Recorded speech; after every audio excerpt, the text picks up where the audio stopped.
وزنك زايد وعدى فوق ال 100 كيلو وجربت كل الوصفات مفيش ولا وصفه جايبه معاكي نتيجه، جربوا الوصفه دي. عايزين تعرفوا عملناها ازاي؟ حطوا لايكات كتير للفيديو ويلا بينا نشوف الوصفه مع بعض. وصفتنا النهارده سهله وبسيطه جدا وان شاء الله هتجيب معانا نتيجه فعاله. اول مكون معايا زي ما انتم شايفين كده معايا كوبايه حليب دافيه. اهم حاجه يكون الحليب معايا دافي في الوصفه دي. تمام. الناس اللي مش هتقدر تشرب الوصفه دي بالحليب تقدر ان هي تجيب كوبايه ميه دافيه. يعني كل حاجه متاحه. نقدر ان احنا عشان في ناس ما بتقدرش تشرب الحليب في الوصفه، لا الميه بتبقى خفيفه شويه، نقدر ان احنا نستخدم الميه. تمام، يعني على حسب راحتكم. المكون التاني معايا اللي هو الفلفل الاسمر اهو. نقدر برضو نستخدم الخشن اللي هو الحصى او نستخدم الناعم، بس الافضل في الوصفه بتاعتي يكون الفلفل الاسمر ناعم. هنبدا ان احنا ناخد ربع معلقه صغيره، مش هنقول ربع، لا اقل من الربع، حاجه كده بسيطه خالص اهو على سن المعلقه، حاجه بسيطه جدا جدا. تمام.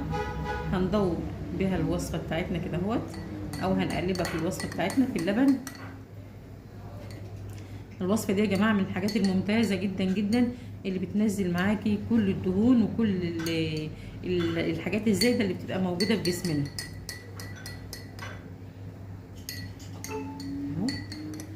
هنشوف مع بعض بقى المكون التاني اللي بعد كده.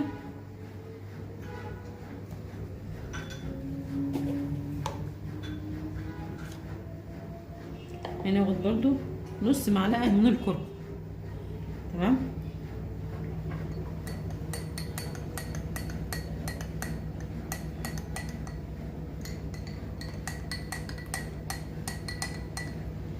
هقول لكم برضو الوصفه ديت بتعمل ايه، خلاف ان هي بتنزل الوزن وبتنزل كل الدهون الموجوده في جسمنا، وكمان الدهون الموجوده على الاحشاء الداخليه، ودي اهم حاجه لازم كلنا ناخد بالنا منها. ده كده اهو نقعد بس كويس بالشكل ده كده. كده الوصفه جهزت معايا. طبعا لسه في مكون هقول لكم برضو عليه علشان تقدروا تاخدوا الوصفه ما يبقاش ان هو طعمه مش مستحب.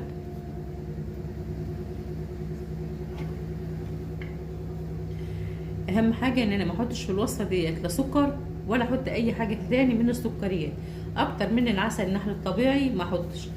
تمام اهو. ناخد كده معلقه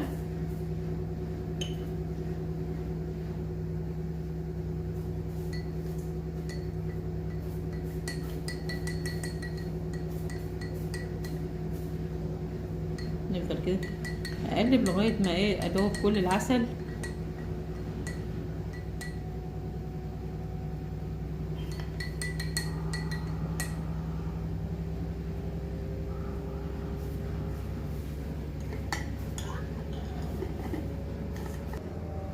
كده يا جماعه الوصفه جاهزت معايا.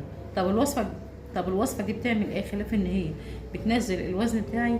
الوصفه دي يا جماعه مفيده جدا جدا، اي حد يقدر ان هو ياخد الوصفه ديت ما عدا الناس اللي بترضع والناس الحوامل. تمام، عشان نكون برضو عارفين الكلام ده في اول الفيديو كده. طيب الوصفه ديت بتعمل ايه؟ بتنشط الجهاز الهضمي، كمان بتنظف الكبد لو في اي دهون على الكبد ولا حاجه، او في اي دهون على الاحشاء الداخليه بتبقى في جوه في جسمنا. ده طبعا بتشيل معاكي كل الكلام ده. ده بتقلل نسبه الكوليسترول في الدم، كمان بتقلل من الوزن بتاعنا بطريقه كويسه جدا. طيب هناخد الوصفه ديت كم مره في اليوم او هناخدها ازاي؟ هناخدها مره واحده بس في اليوم على معده فاضيه كده. كل يوم الصبح هاخد كوبايه لبن دافيه زي ديت.